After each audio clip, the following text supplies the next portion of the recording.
Well, it is week 4, episode 4, Golden Bachelor.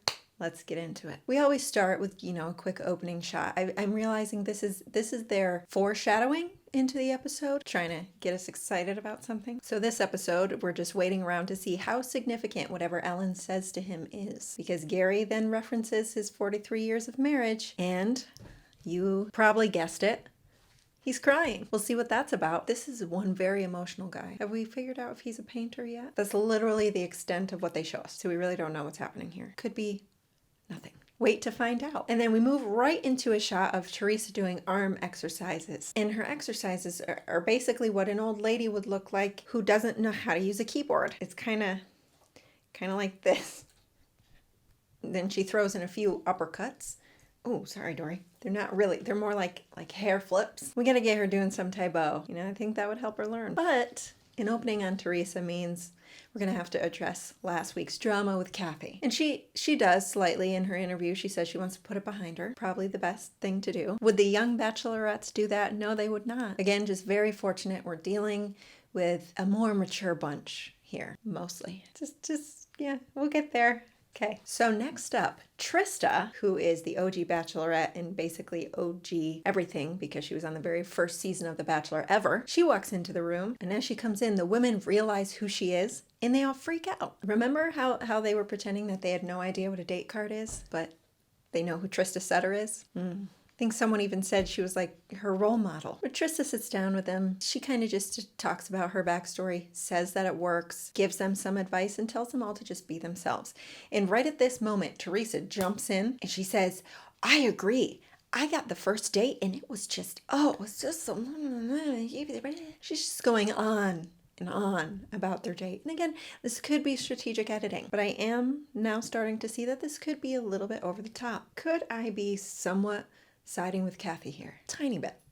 Like, really, really small. But I mean, unless Trista asked her for specific details, I think she did a little too much. It feels like she's looking for validation that the connection that she has with Gary is legitimate. And I don't think it's an intentional brag. I don't think she's doing it on purpose, but I do think maybe she's not reading the room. Again, unless Trista asked for this information. But it appears she did not. And obviously behind the scenes, Kathy is just going off. Says Theresa can't find the off button. Maybe that's true. Maybe that's her problem. Is Kathy still the villain? I don't know. Well, let's keep watching. Okay, we'll find out. Trista ends by dropping off the group date card. And the date goes to everyone but Leslie. And Leslie is absolutely ecstatic. And I'm happy for her too after she did that really wild and out dance for him at the talent show. I think it's clear she worked hard for that. But everyone else is off to play some pickleball. Pickleball is just the trending sport these days. I personally, not a fan. I would compare it to the likes of field hockey. You have to bend over too much and the ball doesn't bounce hard enough off the implement you're striking it with. I just don't like it. But all the women are just amped. Remember that this is a pretty active group of ladies. But from what I've heard, pickleball kind of is catering to the older generation.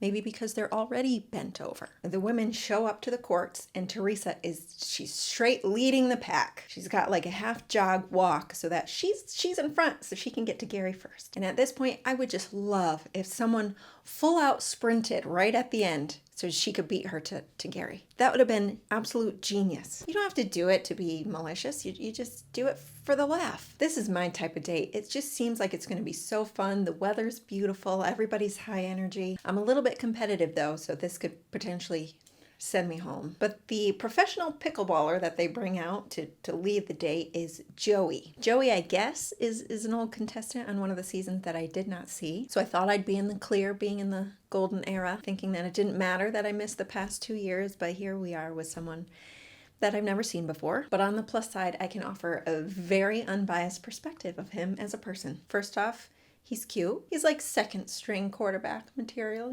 might not be out there first on the field, but a good backup. Joey starts them on a little skills lesson. I feel like I'm back teaching my old PE classes. He's giving them cues, lots of positive feedback, telling them they did a great job, even though it was really kind of horrible. It's really all the exact same. Now, I like how Susan brings up the point that, there's a ball, but there's no pickle. How does the pickle come into play in pickleball? Well, it actually has to do with a pickle boat, but we don't have to get too deep into PE class here. So. Now, we cut to a shot of Nancy aimlessly, and I mean this as literal as possible, aimlessly running around. Do you hear that? So she's not even really looking at anything in particular. She's kind of just... It's hard to understand what's happening, but I think she's waiting for Gary to glance her way at some point so that as soon as he does, she falls. It's not a dramatic fall. It looks fairly intentional, but the reactions are dramatic. All the women come to her aid. Gary obviously follows suit. I get it. I think once you're maybe 60, 65, any kind of fall is potentially life-threatening. But like I said, Gary comes to her aid and she puts her head on his shoulder as soon as he gets there and immediately shoos away all the rest of the women. So there's that. I see what she was doing. A very intentional, theatrical act that worked in her favor. I think it worked in favor for her for the show, but someone somewhere has got to get a clip of that aimless running and make a meme out of it. Maybe I'll do it. I just got to think of something good. So anyway, for this date, they have to get into teams of 2 because they're all going to play in a tournament. And the winner of the tournament is featured in some pickleball magazine. Guess magazines are still a thing, and pickleball is good enough to have its own. It feels a little more Next Top Model than it does Bachelor, but nevertheless, Ellen is thrilled. Remember, Ellen's occupation, shows under her name, is pickleball co-captain. It has said that from the start. So she's fired up. I'm kind of jealous of some of these women's energy. I usually sleep 8 hours and I still can't, produce what they're producing. Oh, we have a live audience for this too, you guys. I think they might have been paid for the type of enthusiasm they brought to the games. But let's get into the tournament. First round, April and Faith, the Pinky Dinkies, versus Kathy and Ellen, the Picklicious Paddles. First off, this is not a date with Gary. He's just watching a bunch of women play games. I know it's all in good fun, but some of it is kind of confusing. They prefer the entertainment over the connections made, over the love. Would it be entertainment at the cost of love, or love the cost of entertainment? Maybe both. Sorry. Anyway, the game continues, and they're definitely showing us the highlight reel. I don't want to underestimate their abilities. They take some good shots, but you can't tell me there were no whiffs. Not one. But ultimately, Kathy and Ellen win that round. Are we surprised? Ellen, co-captain, pickleball?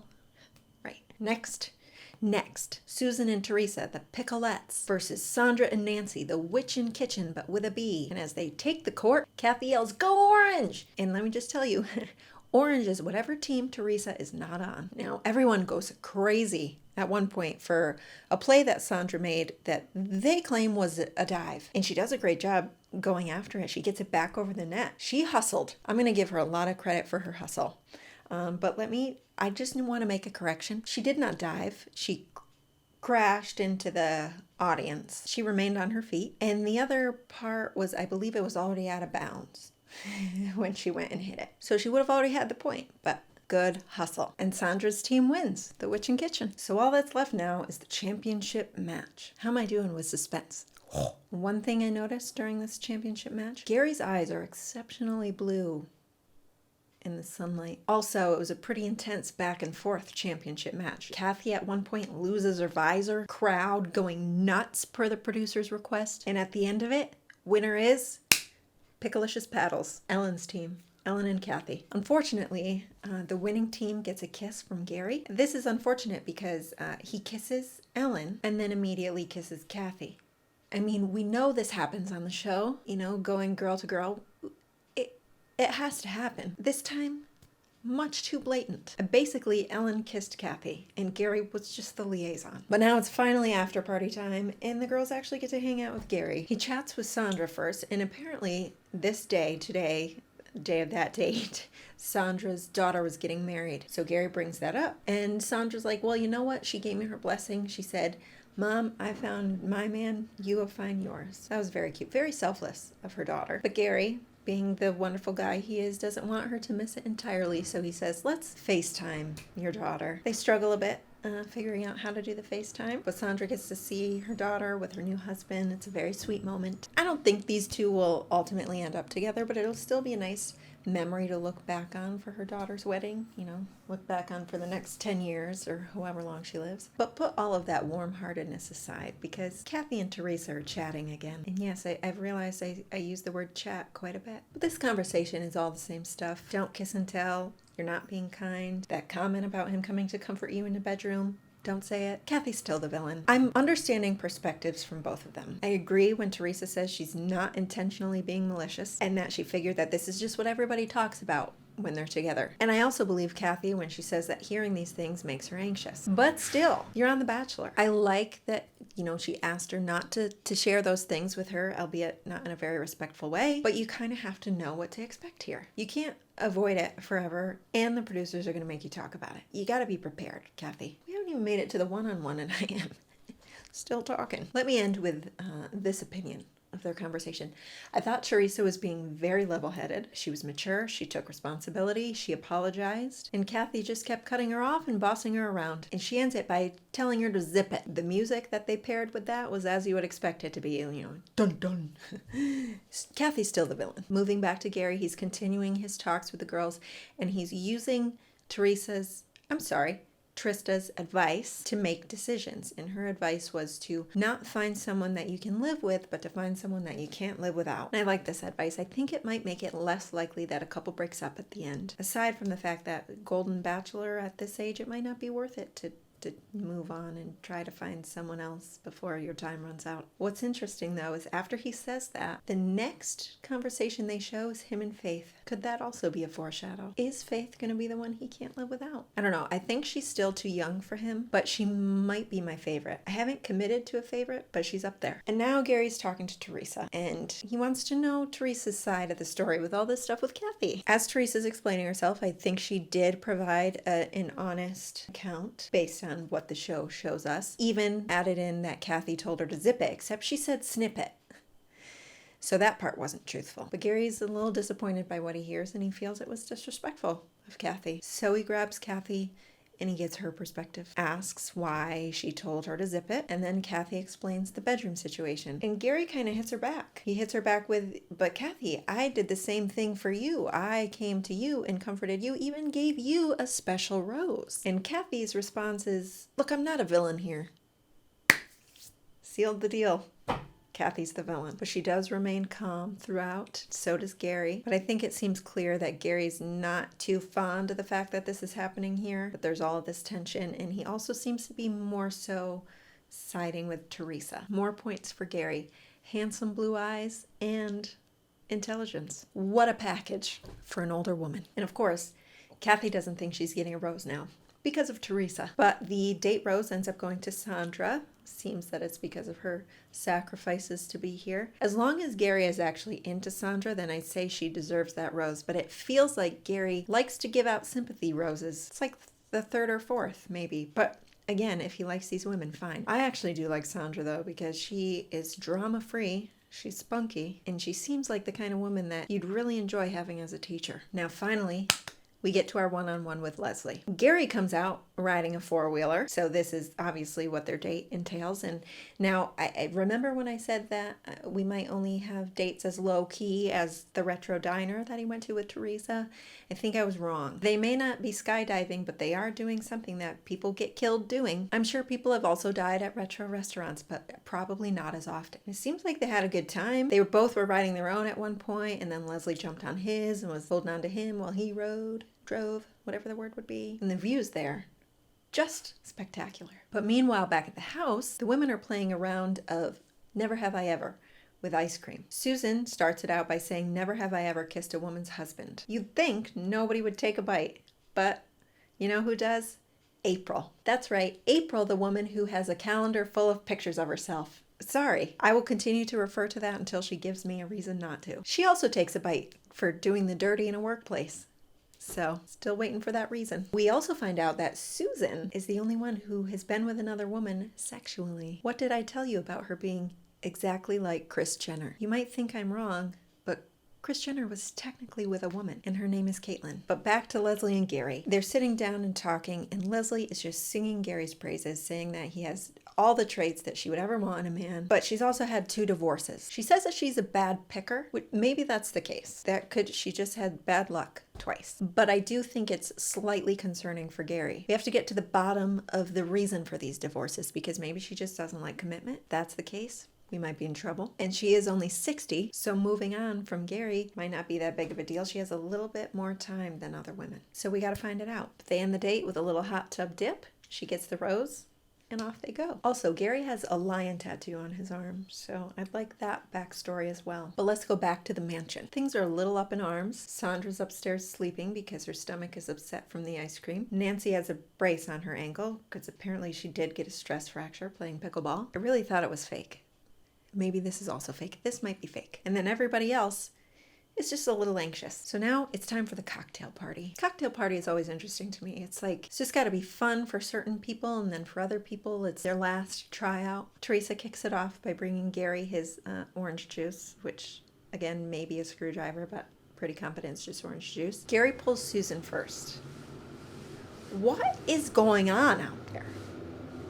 And he gives her a gift. Nobody else got a gift that night, just Susan. And it's rose quartz. He chooses this for Susan because apparently rose quartz resembles empathy and strength. And he attributes those to Susan, but also attributes them to his late wife, Toni. He said she reminds him of her. That is like the ultimate. So obviously this makes Susan very emotional. They seal it with a kiss, which is kind of intimate, and Theresa is spying on it uncomfortably. Then we see Gary go comfort Sandra in bed. Sandra's a genius. She probably thought, give me all the ice cream because I already have a rose. And she's, you know, elderly, probably would love a nap. And then he pulls Ellen. So whatever those tears were in the previews, we know it's coming now. And it's essentially just her telling him that she's falling in love with him. And he says, I'm in the same place. And they're both in tears over it. I want to pick on them, but I think I get it. Can't say that I've been there, but it's probably a different feeling when you are older and you already have a lot of life and love behind you. You lose the love that you thought was going to be with you till death. And maybe at some point came to terms with just knowing that you're never going to have love again for your lifetime. But then this opportunity presents itself and suddenly you're feeling in love again. And there's hope. I can see why that would be emotional. Now, curveball.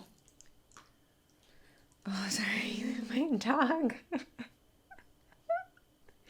You just scared me. Been a lot of distractions this week. Now the curveball is that he pulls Nancy aside to just have their regular talk, and she brings up that she's pretty sure his connections with other people are a little bit more passionate than they are with her. And he says that he can't dispute it. And so they just kind of amicably agree to go their separate ways. Nancy was upset, but it was just so peaceful. She goes out to the women, says she's leaving, and that's it. All the women were crying, but deep down they're pleased. Sad to see her go, but a little bit pleased to see her go. But now it's rose ceremony time, and everybody is coming to terms with the stakes. Apparently, we're already halfway through. This must be a shortened season, right? I feel like the young bachelor is a little bit longer, but there are only 4 roses to hand out. First one goes to Ellen, which is expected. Second goes to Faith, which is also expected, I think. Third goes to Susan, not necessarily expected, but he did give her a gift, and also I like Susan now, so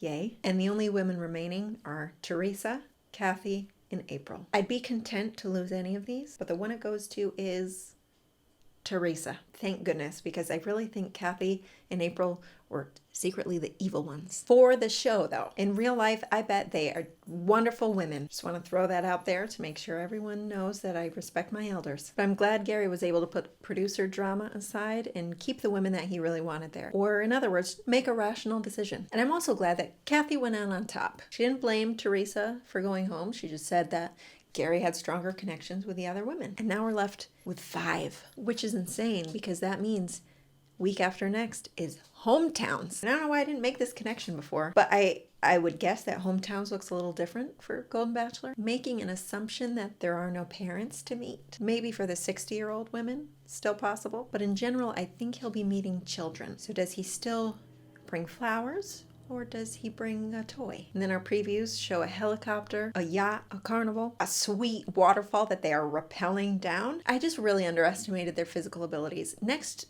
season, I want cripples. And the drama that ensues is basically just him falling in love with multiple women and not being able to handle it. It's a story we've seen before. And our final clip is April saging the house, setting off the smoke alarm, exacerbating anybody with COPD. But that's all. Next week is our last week of fun things before everything gets real. I was about to say that I really play into the drama. So does Dory. Okay. I think this is a good time to end it. Thanks for watching. I'll see you guys next week.